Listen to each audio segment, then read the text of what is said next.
born again yet. That's why Paul said, I beat this booger under submission. I keep my flesh under submission. Why? Because your flesh will do whatever it wants to do if you let it. It'll go where it want to go. It'll lay down where it want to lay down with. If you don't keep it under subjection. That's right. I ain't even got to the commercial yet. Listen to this. Go to 2 Corinthians chapter 5. 2 Corinthians chapter 5. Praise God. Well, the temperature just went up in here. Praise God. Hallelujah.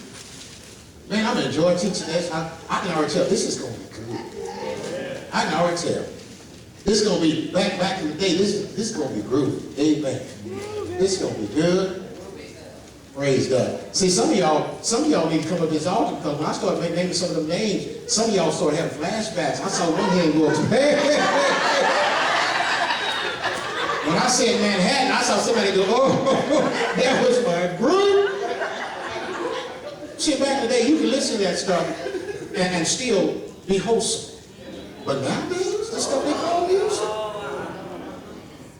Jesus left the room, they turned that on. I want you to understand.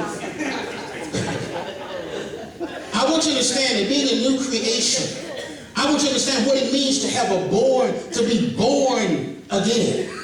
Because everybody's saying they're born again and not really born again. Because if you're born again, that means you have a new life. I want you to understand what it means to have a recreated spirit. Having a recreated spirit means that your spirit man has been recreated, not to look like the devil, but now to look like God. Because I'm here to tell you, before you got saved, your spirit looked just like your father. I'm not talking about your natural dad. Don't get mad at it. Your spirit looked just like your father, the devil. Well, I didn't want no devil. Yes, you did. You was his child, just like me. Because there's only two daddies in this world. You're either a child of God or you're a child of the devil. Ain't no two. I'm my old man. No, baby. You're either a child of God or you're a child of the devil. And if you are not born again, you are a child of the devil. Jesus said you act just like your daddy. He was alive from the beginning. You act just like your daddy. That's what he said. My daddy, his name is William Pedigree. No. If you're not born again, your daddy's name is Satan. Don't go home and talk about Pastor. No, don't go home to your daddy and talk about Pastor calls you the devil. No, I'm not talking about you.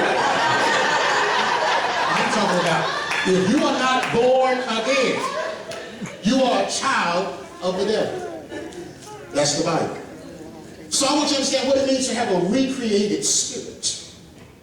I want you to understand what it means to be a new creation. Because the world is waiting for this new creation man, this new creation woman to stand up and to distinguish himself from the rest of the church world. Because the rest of the church world looks just like the world.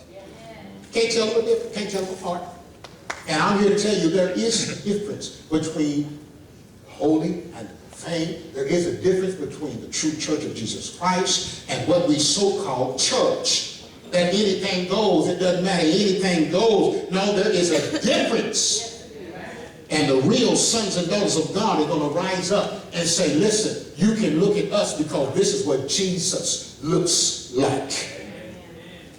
Folks are looking for Jesus. They're not going to be looking up there. They're going to be looking at you. Because the Bible says we are the living epistles. This is the only Bible some people are ever going to read right here. And the question is, what are they reading about Jesus by looking at your life? What is Jesus like by looking at you? Is he mean? Is he judgmental? Or is he loving and forgiving and truthful? So I take a good look at my life every day. And because people are reading me every day. It's unfair, but it's the truth. People are reading you every day on your job. They're reading you how you act, how you handle stuff. Or when you stress, what do? Do you talk crazy? Do you cuss them out? They're reading you. Because you already told everybody you're a Christian. You got a big old sign on your car. I hope that you love Jesus. All that. And they're reading your life to see what Jesus is like. Because they're not going to find out for themselves. They're going to look at you. You got 2 Corinthians chapter 5. Listen to this. 2 Corinthians chapter 5, verse 17. Well, let's back up. Let's back up. I'm sorry. Go to verse 15. 2 Corinthians chapter 5, verse 15. We're going to read all the way down to verse 17. This commercial. It says, verse 15, and that he died for all, that they which live should not henceforth live unto themselves, but unto him who died for them and rose again. Wait a minute, hold up. Hold up. You mean to tell me once you come to Jesus Christ, you don't live for you anymore? You mean to tell me once you come to Jesus Christ, He becomes the Lord of your life, it's not about what you want? Hold up, I ain't been hearing this. Hold up. You mean to tell me now you live not unto ourselves, but unto Him which died for them and rose again? So you mean to tell me whatever He wants to do in my life, He can do it? Yes. Yes. You mean to tell me that I can't just be the way I want to be because that's just the way I am? Because you know some folks tell you, hey, that's just the way I am. Yeah. I'm outspoken, I speak my mind. Baby, you don't like it, just love it. That's just the way. No, but when you come to Him, now you live unto Him how He wants you to live. Yes. Amen. That's why I don't have my own way. I don't get my own way sometimes. Yes, sometimes I say, God, I don't like that, but your will be done. I mean, no, it's not pleasant all the time to keep on loving folk that keep spitting in your face. I don't like that. And I don't lie to you, I don't like it. I don't like folk talking about me and talk crazy about me and spread rumors about me, but when I see them, I'm still supposed to love them. Wow. I don't live unto myself. I don't live unto themselves. I don't do that, but unto Him. So if I'm living unto Him, that means I got to forgive you even though I don't even want to. See, don't be sitting there lying to yourself, talking about you like everything that happened. I don't like everything that happened, but I love Him more than others. See, I don't live unto myself. It ain't about me. It's not about me. It's about His glory. So if I have to swallow my pride, if I have to keep my mouth shut to bring Him glory, then that's what I'm going to do. See, this changes your life when you understand that I'm a new creation, I'm a new creature, and now it's not about what I want, what I like, my way. It's not about that. It's about the highway, His way. Because you know, we can tell some folk off in a minute, but it won't bring glory to Him. See, in our early Christian walk, it wasn't about just what He wants, but now as you mature and get older, it's all about bringing glory to Him. So that means I got to shut my mouth while you talking crazy to me, then that means my mouth got to be shut. I may be talking on the inside, but I let God deal with that later. I may be talking crazy on the inside, but I'm not going to let anything out of my mouth so that others can hear it and God not get glory. God will deal with me on the inside what I'm thinking about what you just said. Because you know, some folks talk crazy, you don't care how you feel about it, but then, man, I want to look like Jesus. How many know when they were talking about Jesus, the Bible said He held His peace? How many need help with that? I ain't talking about holding your peace. Y'all know what I'm talking about. Some of y'all hacking people. But listen to it. I didn't get past verse 15. And that He died for all, that they which live should not henceforth live unto themselves, but unto Him which died for them and rose again. Wherefore, henceforth, we know no man after the flesh. Listen to this. That'll take care of prejudice right there. That'll take care of racism right there. If we begin to see people in the spirit, I don't see a white man, I don't see a black man, I don't see a Chinese man, I don't see an Indian man, a Native American, Mexican, all I see is a man. Because the Bible says, wherefore henceforth know we no man after the flesh. You won't have to do no ride and all that, because if Jesus truly is the Lord of your life, grace erases the race that you see. I can love everybody equally. Whether you're white, black, Indian.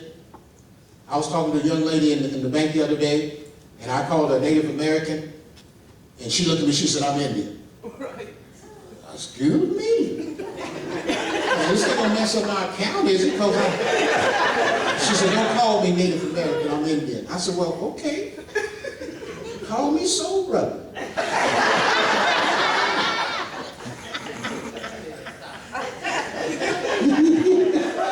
But let me tell you something. When Jesus truly becomes the Lord of your life, you know no man after the flesh anymore. Listen to this. Yea, though we have known Christ after the flesh, yet now henceforth know we him no more. We got to stop looking at this little baby born in a manger. We don't know him like that no more. We don't even know the one that walked on this earth 33 and a half years. We don't know him like that anymore. Now we know him as the king that sits on the throne. We don't know him as the little baby Jesus Mickey Mouse. Folks still got him in the manger. Let me tell you, he got out of that manger, y'all. I don't even see him in the flesh anymore. Now he is, glory to God, King of kings and Lord of lords. Amen. He said, we knew him. We knew him. We have known Christ after the flesh, yet now henceforth know we him no more like that. Verse 17. Therefore, now listen, you got to know what therefore is therefore. Therefore is backing up what we just read. If any man be in Christ, he is, come on, say is, a new creature. All things are passed away. Behold, all things are become new. Listen, brothers and sisters. As new creation believers, we are a new race. Listen to me. We are a new race of human beings. We are a new race of human beings born again, being with the life of God within us. Every person that named Jesus Christ as their Lord and Savior, we have been put into, we are a brand new race. Not the white, not the black, not just a regular human race. We are a race of born-again believers. We are a company of sons of God, and we have the life of God within us. And probably next week, I may get into it, because I haven't got out the first paragraph yet of my notes. But probably next week, we're going to get into two words, and I want you to understand that everybody operates in, whether you're saved or you're unsaved. You operate in one of these two worlds, and the first word is suke. Don't worry about spelling all that. I'll get to you next week. The first word is suke, and the next one is zoe. Suke and zoe. Say that 10 times real fast. Suke and zoe. Suke is natural life. That's in everything and everybody. Dogs have suke life. Cats. The man down the street that's not born again, he has suke life. That's what makes people moving around. It's suke, natural life. Everybody has natural life. But when you become born again, you don't have just suke life anymore. Now you receive the zoe, the life of God that's in you. And I'm going to show you the difference between suke and zoe. If you're not born again, you may be walking around, dancing, moving, doing whatever, but when God looks at you, he sees nothing but a dead man. That's why God cannot hear the prayers of the unregenerates. It's not that he doesn't want to. It's not that he's being mean. It's not that he's being ugly. It's that you are dead. Suke is dead life, even though it's natural life. That means when a dog dies, guess what? The dog is old. I should have said that, because some of y'all want to take Scruffy with you. Somebody asked me a question the other day. They said, Pastor CJ, I love my dog. And I say, I don't understand loving pets like that. I don't, because we ate everything we had. I just don't understand it. But I know some people love their dogs and their cats. That's family. I understand that. But they have to say, does my dog have a soul?